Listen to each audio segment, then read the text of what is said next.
My name is Tina Guajardo. I am a registered dietitian and health educator with Bronson Community Health Advancement. And today I am very excited to discuss with you all the DASH diet. I've got my amazing host with me today, Isabel. You probably know her from other virtual healthy living classes that we do. And so she is going to be managing all of the background things for us today. So welcome again. We are going to be talking about the DASH diet. So, as you know, you received a message on your screen that says we are recording today's session. We do like to record these sessions for anybody that can't attend live and have those placed on our YouTube channel. You will be able to find this recording available on our YouTube channel, Bronson's YouTube channel. In about 1 to 2 weeks, it will be uploaded if you want to rewatch it. We will also put together like a summary sheet, and we'll also put that up on our Bronson website as well. We have closed captioning available currently. So if you need closed captioning, you should see the taskbar at the bottom of your screen. The little button that says CC will show you the text as I am speaking. It may not be 100% accurate, so feel free to put that in the chat if you need any clarification at all. We do ask that you remain muted during the entirety of the session so we can eliminate any sort of background noises or distractions. And we'll have a couple of times where you can participate if you would like and unmute at that time.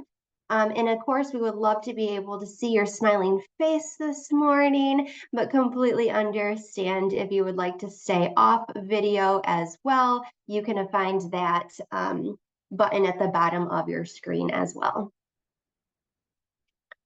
All right, and just to get us started, I am going to put this information at the very end of our PowerPoint slide and presentation today as well. But as you're looking at this slide, these are some resources that we have here at Bronson to assist you in finding any sort of care or help.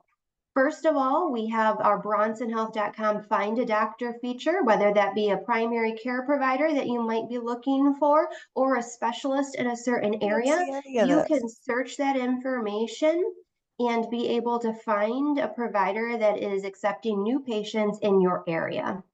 If you are a Bronson patient and you're utilizing our MyChart feature, if you have any if you have any need for assistance in where to find items in MyChart, maybe where to find your lab results or how to send a request to your provider, our Bronson Health Answers is always available to help provide you any technical assistance with MyChart.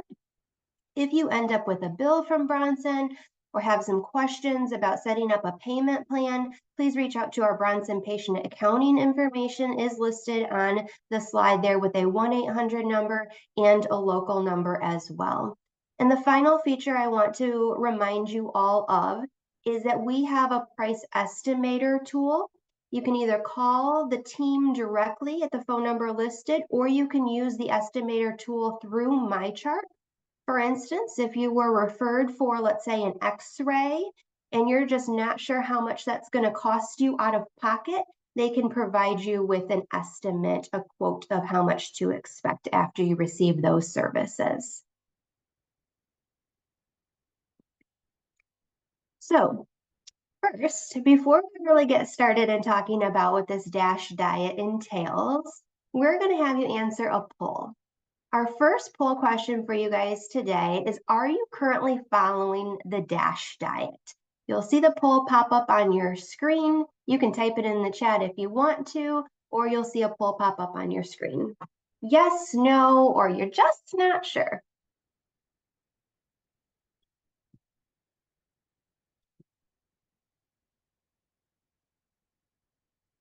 And while some people are filling out the poll, a couple of people have shared in the chat, no, they are not. Okay, very good. And I think I'm seeing the poll results at my end as well. And so it looks like the majority of you guys have answered. and most of you are not, some of you unsure, and a couple of you say, yes, you are following it. So hopefully you come away with this class with a few new ideas as well. All right, so what are our goals for our time together? We do have a lot to discuss, so I'm going to be very concise in our time together. But before we start talking about what this DASH diet is, we are going to spend some time defining what high blood pressure is. We're going to review the basics of the DASH diet and some of the guidelines that it provides to us. Hopefully you guys are going to walk away with 3 new ways in which to include DASH diet eating patterns in your meals and snacks at home. And as always, right, we can't learn everything in just a 1-hour session together. So we are going to be leaving you with additional resources, additional website links, so you can continue to learn more and find very specific DASH diet recipes. That is my goal for us today. So why are we talking about the DASH diet in the month of May? And we just squeaked it in at the very end of May. But May happens to be a couple of things. May happens to be Stroke Awareness Month, which if you attended one of our previous sessions earlier with the nurse navigator from Bronson Neuroscience Center, she presented on stroke prevention, stroke awareness, and we did a small feature around the Mediterranean diet. But May is also High Blood Pressure Education Month. And with High Blood Pressure Education Month, it is an opportunity for us to take some time to learn a little bit about blood pressure, how to prevent high blood pressure, maybe how to manage or stop if we're living with high blood pressure. So what is high blood pressure? High blood pressure is also referred to as hypertension as a medical diagnosis, and it happens to be a very major risk factor for the larger condition referred to as heart disease. The statistics show that half of us Americans do have high blood pressure. Unfortunately, many of us do not know that we live with high blood pressure, and that is why it is often referred to as the silent killer. It does not oftentimes present with very many symptoms or signs, especially if we're not seeing our primary care provider as frequently as recommended. And therefore, it is very important for us to all to know that we do want to get our blood pressure checked on a regular basis by our providers so we can have some awareness of what our blood pressure is running. So blood pressure or high blood pressure simply is referring to the force or the pressure that your blood is pushing up against the walls or the arteries of your blood vessels. And when that pressure is too high for long periods of time, that can kind of lead to some really chronic conditions and long-term complications that can be kind of scary.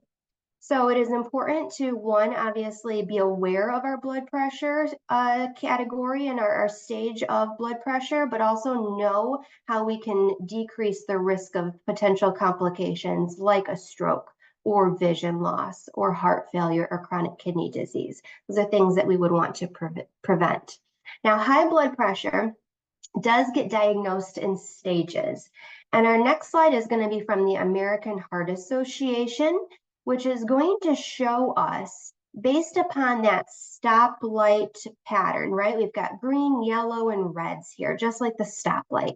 It's going to show us what our blood pressure can look like at these different stages of staging of blood pressure. So normal blood pressure from the American Heart Association says that less than 120 over less than 80 would be considered good, thumbs up, right? Green color coded, normal blood pressure. That is our goal. We often have the opportunity to have a yellow flag, right? And so when our blood pressure is, again, that top number, that systolic number, 120 to 129, that's our yellow flag, with the bottom number, diastolic, being less than 80. It starts to get diagnosed as high blood pressure or staged as high blood pressure when we start reaching a systolic number of 130 to 139 as the top number, or that diastolic number also starts to increase between 80 and 89. So one or the other. It doesn't have to be both in order to now start looking at a stage 1 high blood pressure. Then we start moving on to stage 2 high blood pressure, and so on and so forth. So I don't think it is often known that high blood pressure gets staged, and I think that is important for us to first recognize. There are many things that we can do besides just our diet to tackle high blood pressure. So some of those things listed on our slide here, yes, we're going to talk about the DASH diet and how it can impact our blood pressure, but also thinking about our other lifestyle things like how much alcohol we might be consuming. It is recommended no more than 2 servings of alcohol per day for men, no more than 1 serving of alcohol per day for women, as alcohol can increase our blood pressure. Also, even though it is not explicitly listed here, we may take inventory of how much caffeine we're taking in, because caffeine potentially has an impact on our blood sugar as well, or I'm sorry, blood pressure as well. Regular physical activity, managing our stress. If we are smoking currently, to work on quitting, because that does have an impact on our blood pressure, and managing a healthy body weight, taking medications as prescribed. So although we're focusing just on diet and nutrition today, there are many other things that we can do in our lifestyle to manage our blood pressure. So we have another question, poll question, and I see the chat question as well, and I will address that. So our next poll question is, what do you do currently to manage your stress? So you're going to see that come up on your screen. And while you guys are answering that question, I'm going to address the question in regards to what is considered a serving of alcohol. So 5 ounces of wine is considered a serving. 12 ounces of a regular beer, not craft beer, and 1.5 ounces of liquor are considered your servings of alcohol. So again, no more than 2 per day for men, no more than 1 per day for women. It doesn't mean that if you're not currently drinking any alcohol that you should start. That's not the case. It's simply limiting if you're currently drinking more than that. All right, so what are y'all doing to manage stress? Quiet time. Me too. And I'm seeing some other comments too. Gardening, love that. 'Tis the season. Meditation, Tai Chi, very good. Spending time with family and friends ranked the lowest. Isn't that interesting? All right, very good. All right, thank you guys so much for sharing that information. So what is the DASH diet? DASH is an acronym that stands for Dietary Approaches to Stop Hypertension. Dietary Approaches to Stop Hypertension, DASH diet. It is often a diet that is recommended for people that, again, want to stop or prevent high blood pressure. You are going to notice that as I'm speaking through what the DASH diet is, it's quite similar to the Mediterranean diet, which if you've come to any of those previous classes around the Mediterranean diet, you'll really notice that it includes some of the very similar foods. However, the DASH diet has some more concrete guidelines associated, especially when it comes to servings of food and particular recommendations around sodium and potassium. So it is similar as to the Mediterranean diet as far as including some of those nutritious food groups, but provides us with some more concrete guidelines to follow. As with any healthy eating style, it is focusing on balance within our food groups and choosing very heart-healthy meals and snacks, which includes things like whole grains, fruits, vegetables, lean protein, and low-fat dairy. You guys have heard that before. That is not surprising or shocking information. It also focuses on limiting added sugars and foods that are very high in saturated fat. What I'm going to focus on first in the DASH diet, I'm trying to categorize as to what I think is the most important when it comes to the DASH diet. So we're going to start talking about sodium first. Then we're going to talk about the recommendations of how many of these food groups we should have throughout the day. And then we're going to end in talking about potassium. So with the DASH diet limits our sodium intake initially to 2,300 milligrams of sodium a day. Oftentimes people find when they're including things like whole grains, fruits and vegetables, lean protein, and low-fat dairy, that sodium intake may even decrease potentially to about 1,500 milligrams. And that might also be appropriate for you as well. Again, when we're looking at these recommendations, always take this information back to your primary care provider to ensure that these levels are good and safe for you. The DASH diet, you probably have heard, has won a few awards. And so it has voted #2 best overall diet in this year, 2024. It was also ranked #2 in these 3 categories as far as best heart healthy diet, best diet for bone and joint health, and best diabetes diet. So #2, best diet overall. #1 ranking was Mediterranean diet. Again, you're going to see very similar eating styles in both of these types of diets. So how does the DASH diet work?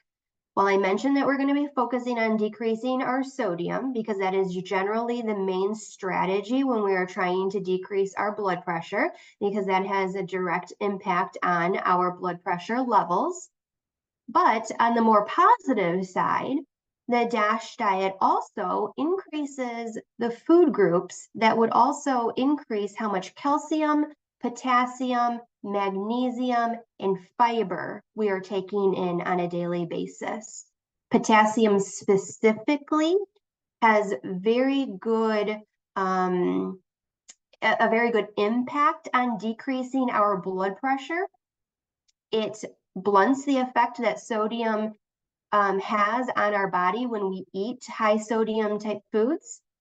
When we eat more potassium, it also allows our body to urinate out more sodium. So potassium and sodium work together in benefit to our blood pressure levels, which I don't think we talk about very often when it comes to blood pressure. So it's not just decreasing sodium, which is important, but the other thing that goes hand in hand with this is increasing our potassium levels.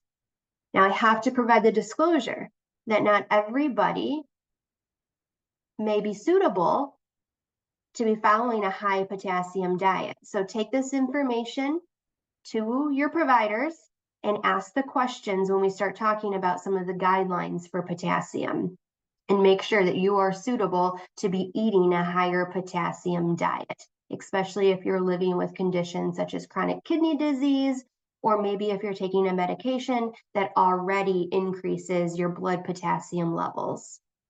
In addition, the DASH diet is also decreasing our saturated fat, which you'll hear in many other types of diets too. So that's a big picture overview. I want you guys to answer in the chat, what is your favorite sodium-free seasonings?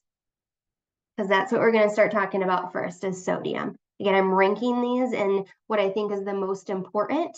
And I think the most important is that, one, we check in on our diet and how much sodium we're taking in. So what is your favorite sodium-free seasoning? Go ahead and put that in the chat.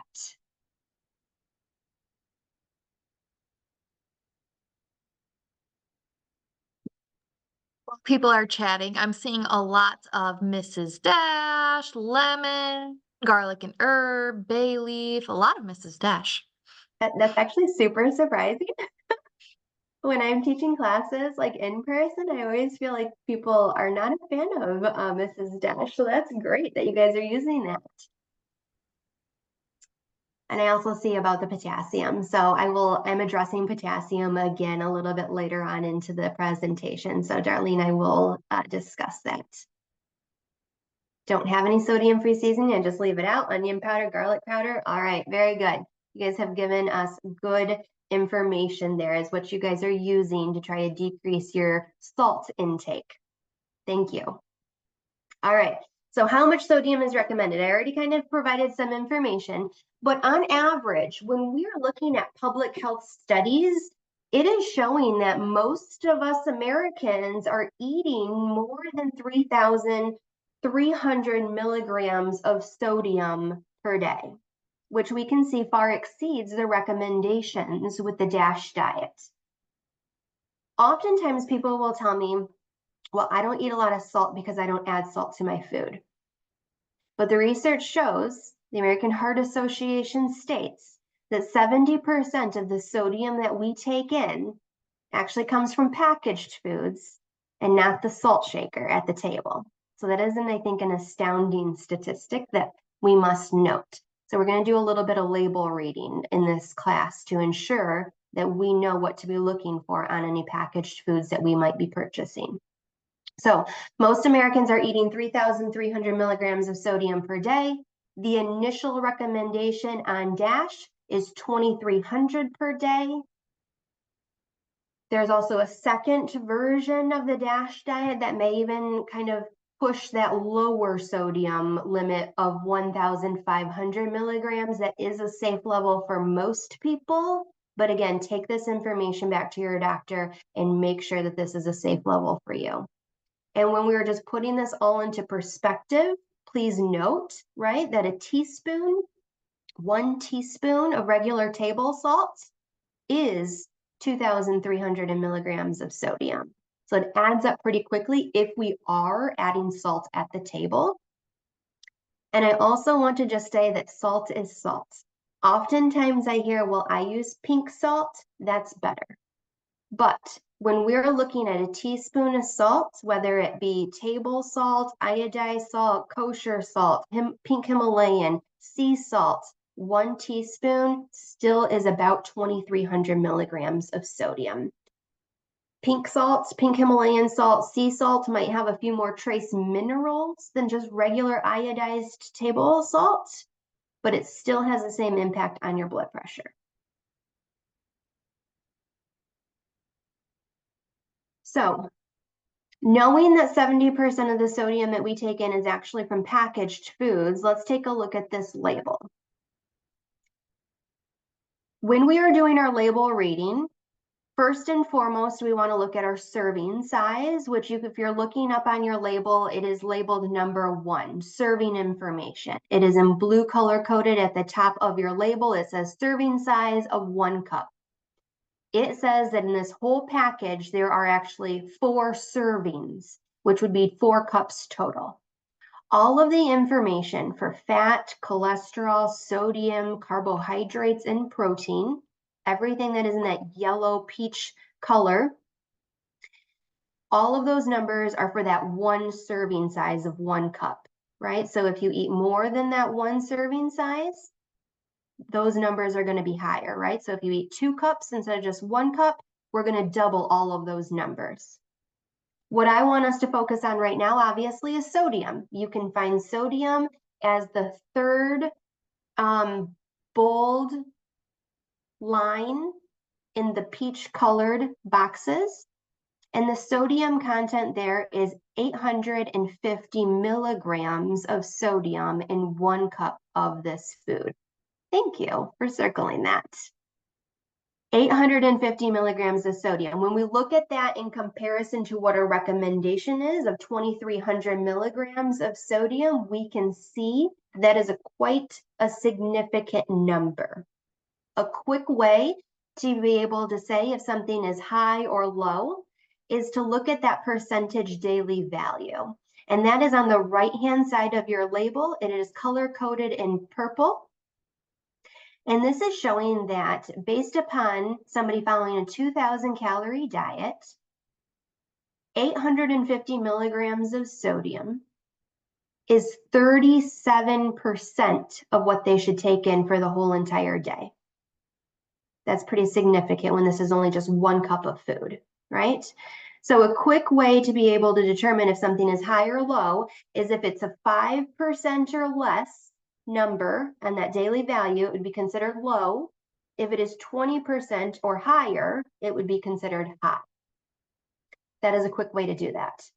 Or another way to say something here would be anything that is less than 130 milligrams of sodium per serving would also be considered a low sodium choice. Before we move on, I also want to acknowledge potassium because we're going to talk about potassium in a minute as well. And at the very bottom, it says vitamin D, calcium, iron, and potassium. You may sometimes see this on the label, sometimes you may not. Potassium is a little bit trickier when it comes to label reading. This is what it would look like if you were to find it on the label. So potassium of 510 milligrams per 1 cup, giving us 10% of our daily value. It's a pretty good amount, really, actually. And so that would be a fairly good amount of potassium. And just to give you some reference, this label comes from a frozen lasagna, right? So there's a lot of tomato-based product in there that would provide us a good amount of potassium, but in balancing those things out, it also comes with a lot of sodium. We might end up making a different choice on that one. All right, so those are the things I'd like to say about the label at this point, and we can kind of come back to that if we have time to. So some of the things that you might see on the front of your packaging for sodium are some of these things that are listed in bold. I am not going to kind of talk about each one of these things, but the recommendation would be that if you're buying packaged items, to choose things that say no salt added or unsalted or low in sodium or very low in sodium. Those would be your key indicators that you're choosing a low sodium choice. Things like reduced sodium or light in sodium will be less sodium than the usual normal product, but it's generally still a pretty high sodium choice.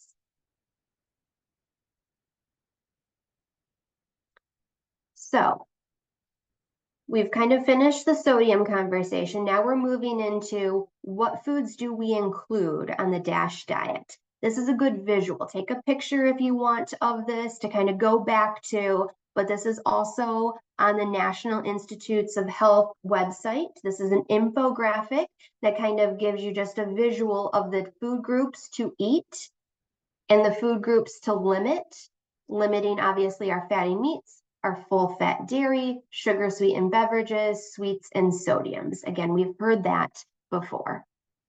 So a good visual there. Let's get into some more specifics now.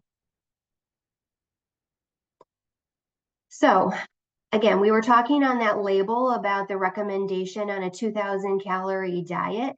These are the recommendations for servings of these food groups from the DASH diet if you are following a 2,000 calorie diet. And I realize not everybody is following a 2,000 calorie diet, but it still gives us a good understanding of the food groups to include and how much to be aiming for each day, okay? So the DASH diet, this is the general overview. What you're seeing is that it is recommending to us to have 6 to 8 servings of grains, 6 or less servings of meat, poultry, or fish per day, 4 to 5 servings of vegetables, 4 to 5 servings of fruit, 2 to 3 servings of a low-fat or fat-free dairy item, 2 to 3 servings of fats or oils, and again, talking about that recommendation on sodium to stay under that 2,300 milligram amount. Now, I know all of you guys are saying, okay, but what's a serving? We're going to go to the next slide and we'll see what a serving is. Again, take a picture of this if you need. We'll put this in the summary. This is being recorded for you to go back to. But what is a serving? So on a daily basis, when we're looking at our grains and we're trying to aim for 6 to 8 servings per day, and these grains ideally would be considered whole grains, we would be looking at, for example, a slice of bread, right? We're not talking a slice of white bread because that would be not a whole grain, but one slice of a whole grain bread would be one of the 6 to 8 servings that the DASH diet is recommending per day.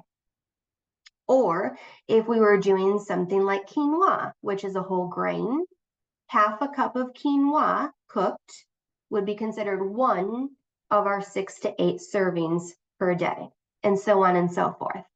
So if we're going to have a piece of salmon, and it is a 3-ounce piece of salmon, about the size of our palm of our hands or deck of our cards, that would be 3 of the 6 or less servings of meat that DASH diet is recommending.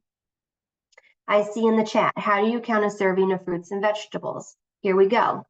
So vegetables is 1 cup of raw leafy green vegetables, things like spinach, romaine lettuce, beet greens, turnip greens, collard greens. 1 cup raw leafy vegetable is 1 serving. Or if you've like chopped up your raw vegetable, it'd be half a cup. Or if you've cooked your vegetable, also half a cup is 1 serving. Fruit, a medium fruit, like let's say a medium-sized apple, would be 1 serving.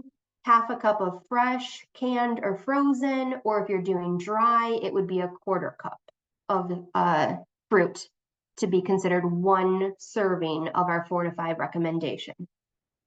I won't continue to move on. You guys can continue to read through those as I make some additional statements. You're probably looking at this and saying, well, this seems normal. This seems pretty basic. But when we're looking at the guidelines that the Dietary Guidelines for Americans states for us, which is different than the guidelines that the DASH diet is promoting, the Dietary Guidelines for Americans simply tells us that we should have 5 servings of fruits and vegetables per day. 5 servings, fruits and vegetables per day. DASH diet is telling us that we need to have 4 to 5 servings of vegetables and 4 to 5 servings of fruits. So there's a big difference with the DASH diet and the general recommendations from the Dietary Guidelines for Americans, because the fruits and vegetables tend to have quite a bit of our potassium in them, plus they're naturally low in sodium as long as we've not added any salt. So it is a bigger bump in our fruits and vegetables.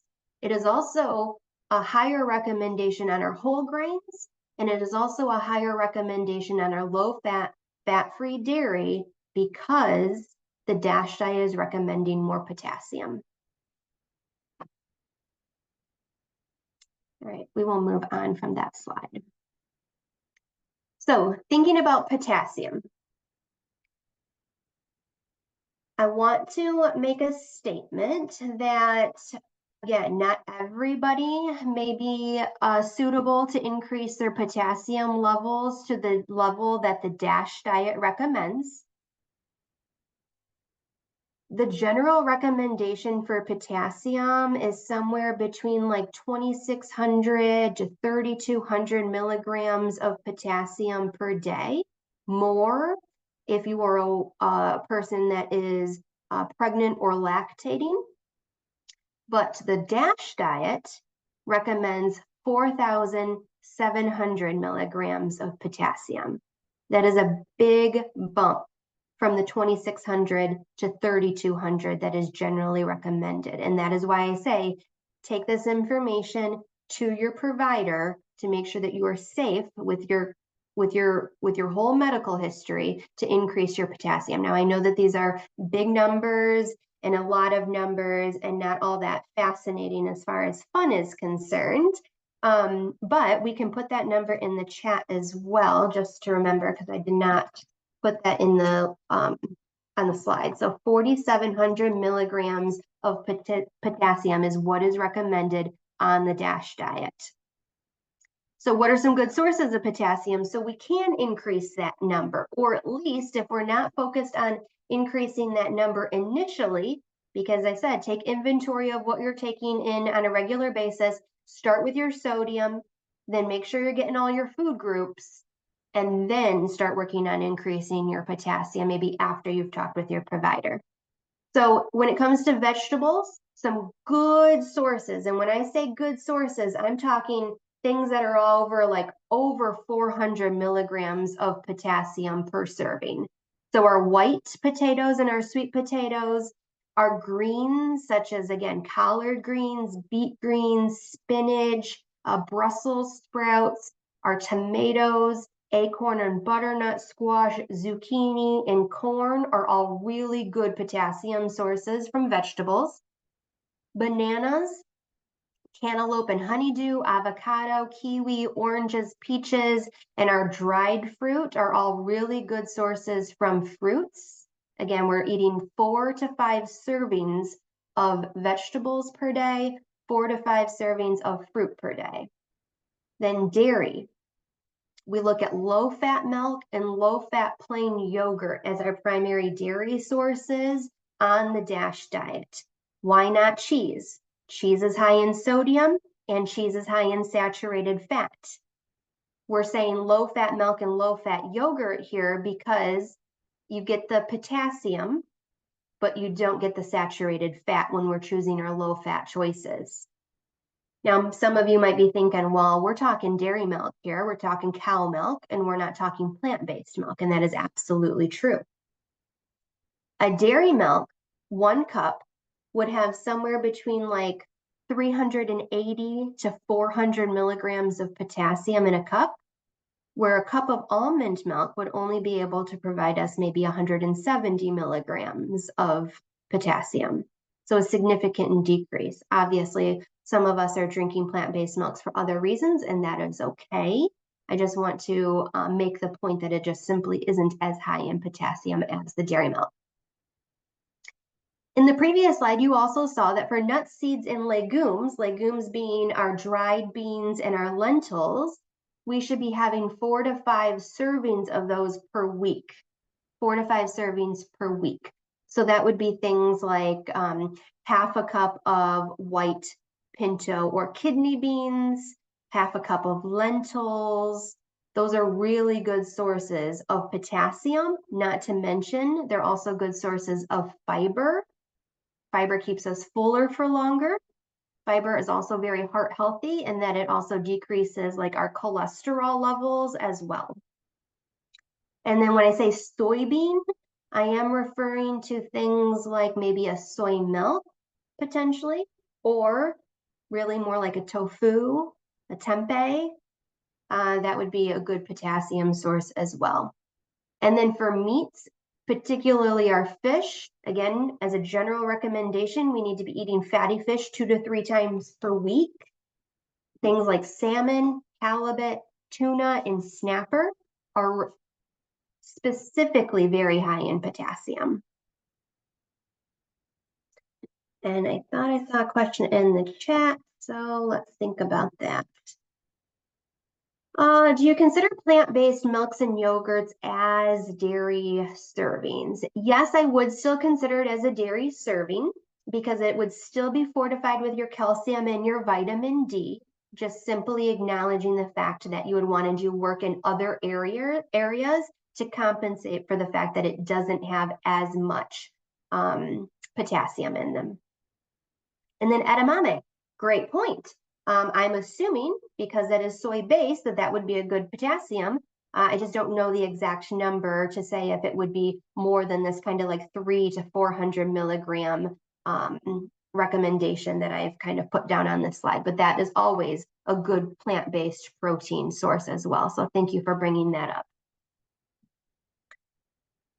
All right, and then actually, there was another chat question about the impact of potassium and how that works in the body. So let me just review that one more time.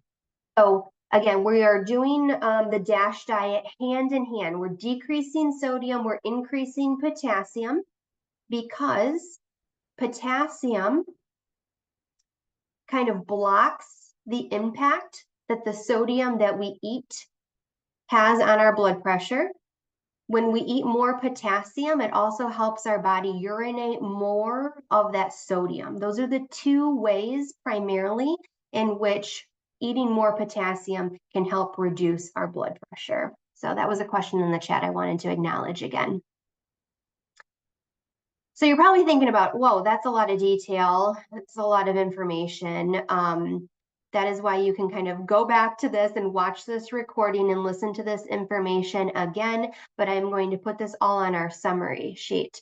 So ultimately, Just like when we're making any healthy changes, the question to ask yourself is when we're looking at our meals and snacks, how can you make changes to increase your fruits, vegetables, whole grains, legumes, and if you're not eating low-fat yogurt or having any low-fat milk, you might add that into the question as well.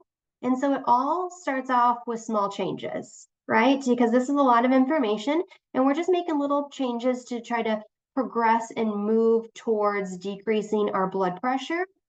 Small changes do add up in the long run, right? It helps us kind of start something, and as we continue to work on it, kind of create habit. So these changes stick for the long term to decrease those potential risks of long-term complications.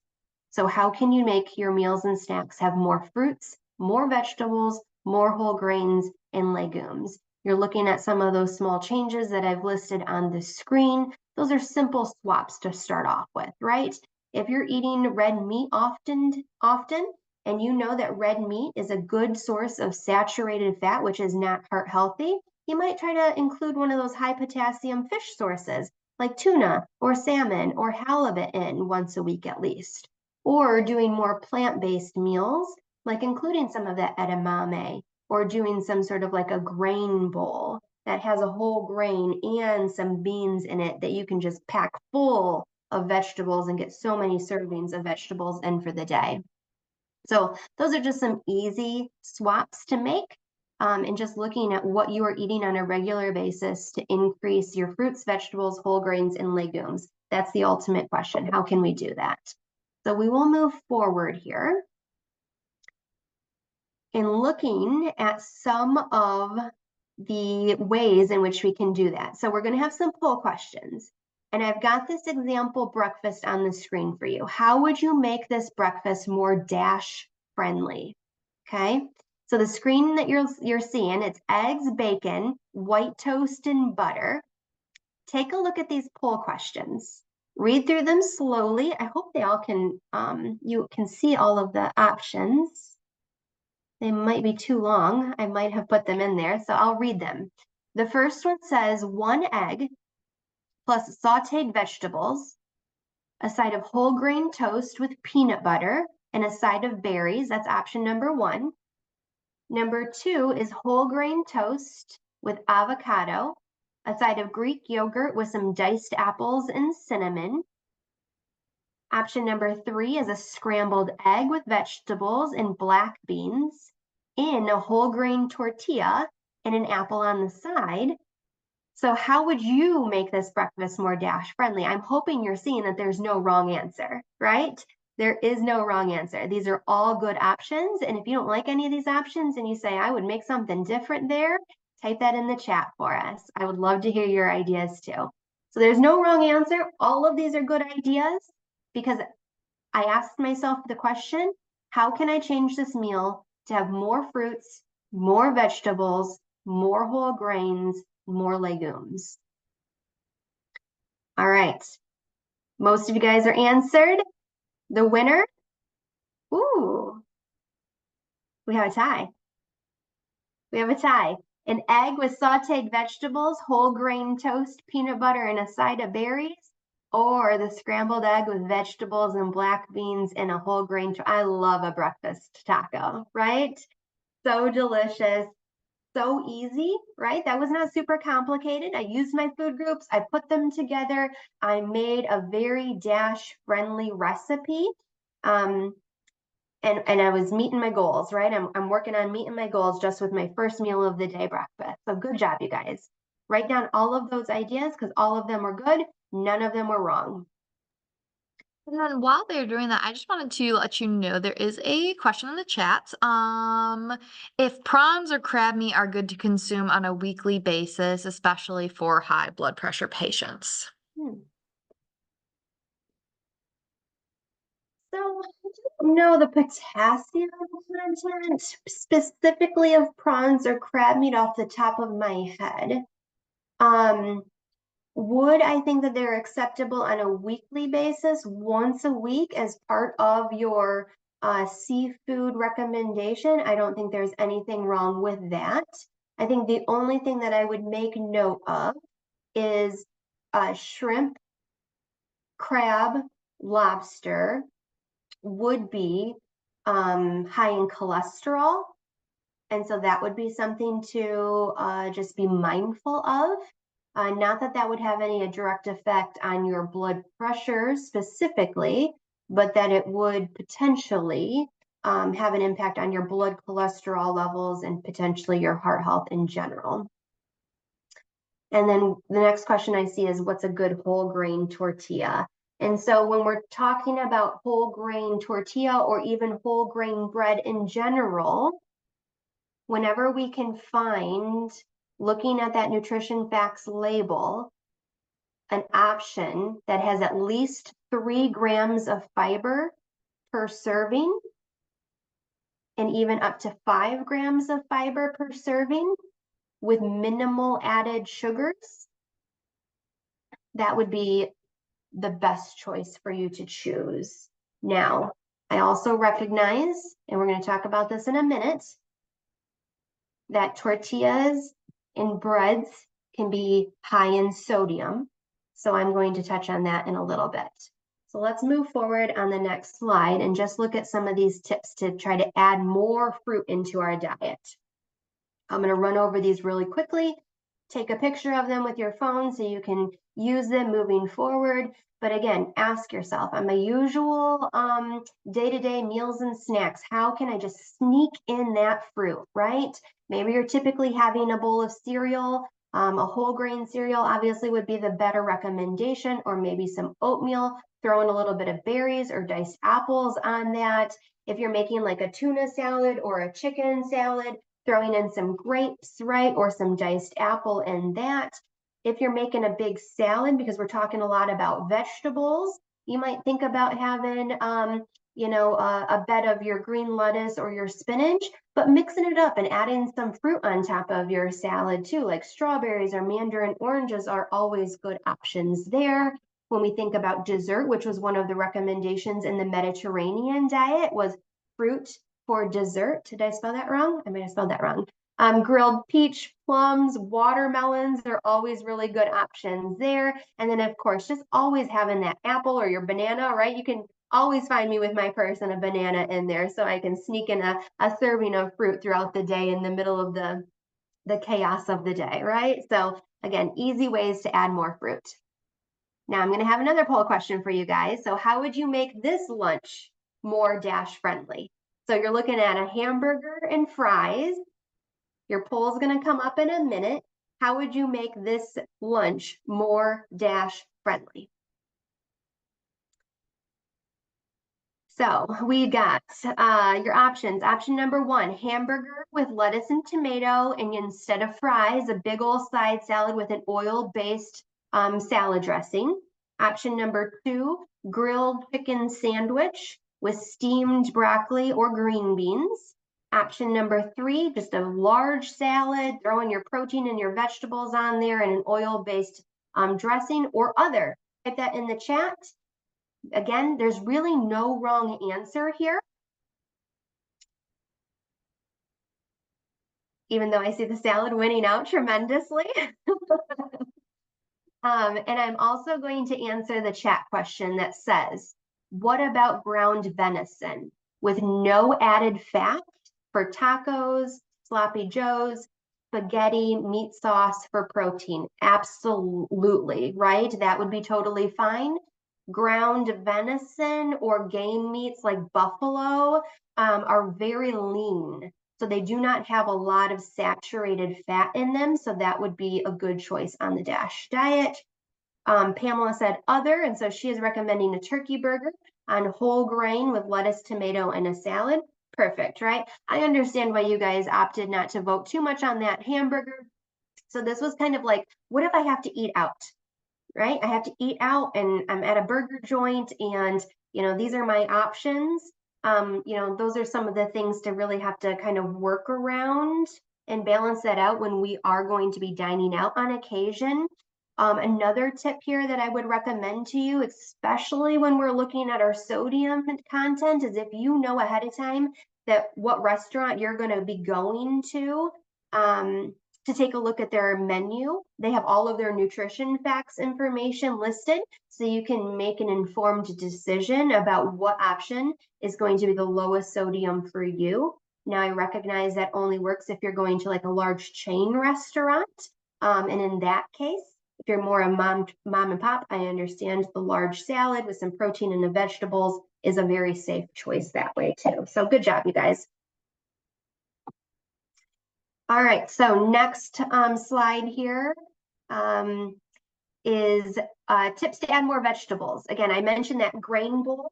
If you've never had a grain bowl before, there's usually some form of a whole grain. Maybe that be bulgur, or maybe it be barley or quinoa, or maybe just brown rice with maybe some lentils or some black beans or a white bean, throwing in some avocado, some tomatoes and cucumbers, maybe a little feta cheese, which I realize has some sodium in it. They're really a blank slate to be creative and increase all of those food groups that the DASH diet recommends. Always adding lettuce, tomato, cucumber to any of your sandwiches or burgers. Having a salad at least once a day, right? You can get so many vegetables into your salad on a daily basis. And then honestly, one of my favorite recipes is tuna boats, right? So tuna, so we can get that high potassium fish in. We use some white beans with some olive oil, a little mustard. I understand that that's got some salt in it, right? But overall, this is still a low sodium choice. Kind of mash up those white beans and olive oil and mustard to kind of create that creaminess for your tuna. You can fill a cucumber, a zucchini, a tomato, or a pepper, a very DASH friendly sort of recipe as well. All right, and then for the sake of time, let's move forward and do the same thing real quick with dinner. How would you make this dinner more DASH friendly? So again, we've got a steak and we've got a loaded baked potato. So you're gonna see on the screen a poll question. How would you make this dinner more DASH friendly? So my options here are a lean steak with no visible marbling or fat. We're always looking at portion size, right? So 3 to 4 ounce size of the deck of cards or palm of hand, with a potato with just 1 teaspoon of fat, a little ground black pepper, or some other low sodium seasoning like those Mrs. Dashes that you guys like, steamed asparagus or some other form of a green vegetable, steak fajita with peppers and mushrooms and onions, avocado, and a side of black beans, a steak salad with lettuce, tomato, cucumber, onion, your steak, of course. I was thinking a little blue cheese might go nicely with that as well. No wrong answer, good options. All of those options would decrease your saturated fat and your salt and get you more vegetables, honestly, too. All right, so while you guys are answering that question, I have a couple more here coming into the chat. So, what do you mean by grilled fruit?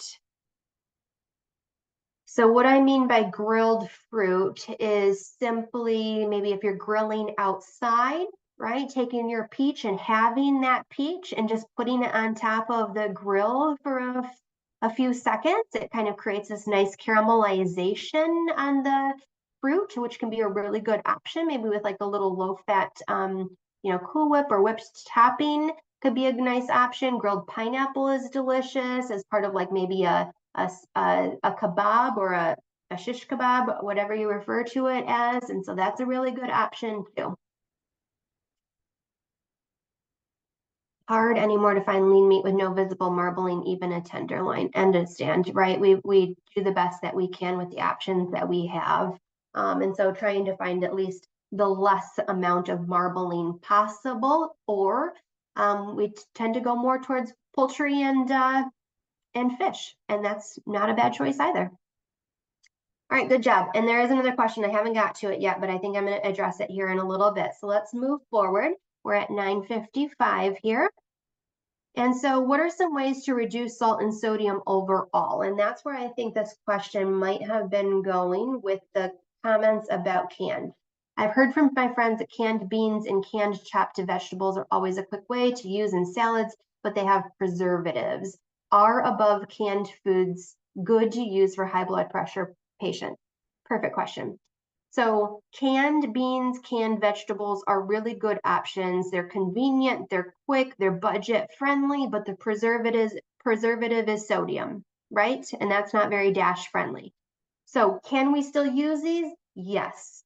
Going back to that tip that I had on the front of your canned good that says no salt added or low sodium, purchase those.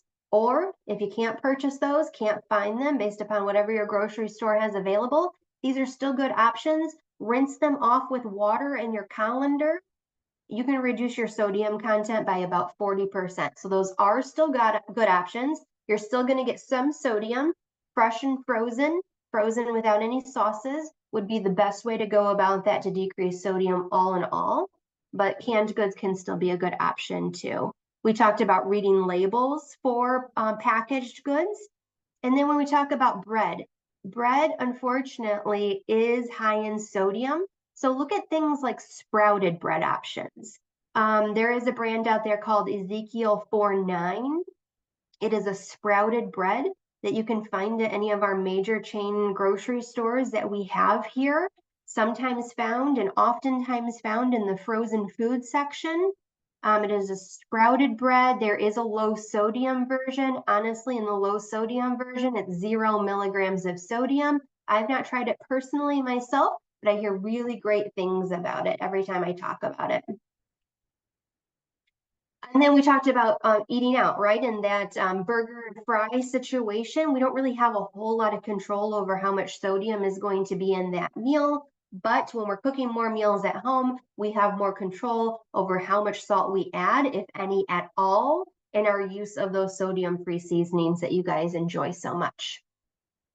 All right, so a comment in the chat says, I rinse even if it is no salt added canned food. Totally fine.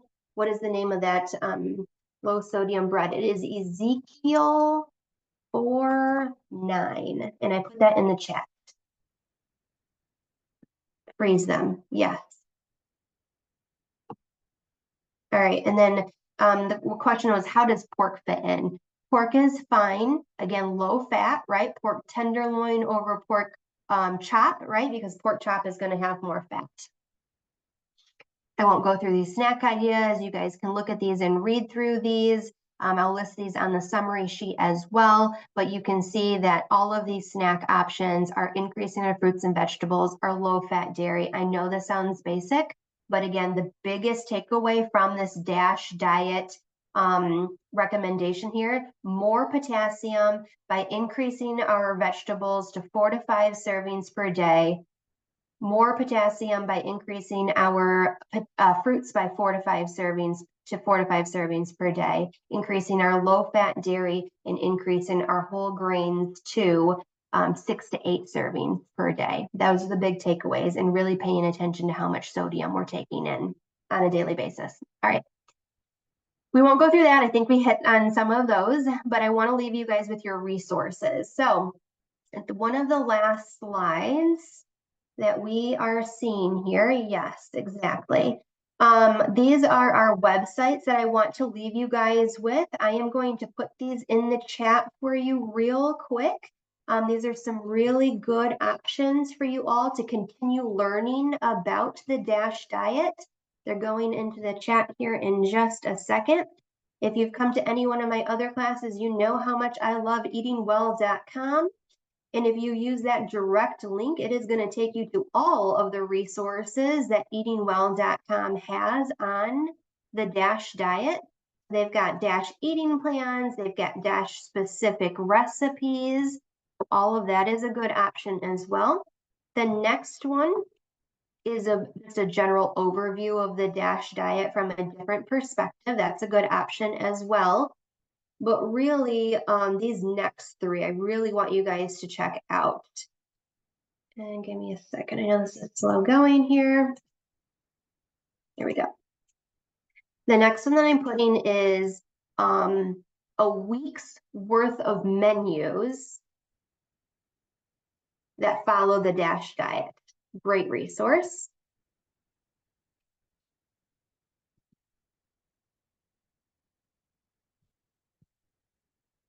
And then if you're looking to know what foods have more potassium in them, that is the last one I'm putting here as well. That's a really great resource as well. Hopefully you guys check out all of that information. I appreciate you guys so much. I think our next slide is going to ask you what you guys are taking away from this class. What is it that you're taking away? What one thing that you're going to use moving forward? If you have time, I realize it's 10:01 and that you might have to get going, but if you have any input as to what you would like to do moving forward from this class, feel free to put that in the chat. And I'm also putting our survey link in the chat as well too. So thank you guys so much. I'm seeing some really great testimonies about the DASH and the Mediterranean diet in the chat. They're both very much wonderful. So thank you guys so much for that information. Again, feel free to complete the survey. We love to have that feedback from you guys. Thank you. I'm looking for your guys' goals. Fruits and nuts and salads will be included moving forward. Love it. Add more vegetables daily. Oh, we all need help with that. I know I don't get 4 to 5 servings of vegetables per day. My goodness, that's hard. All right, very good. Thank you guys so much. I appreciate you all. Look forward to seeing you in a future class. Thank you.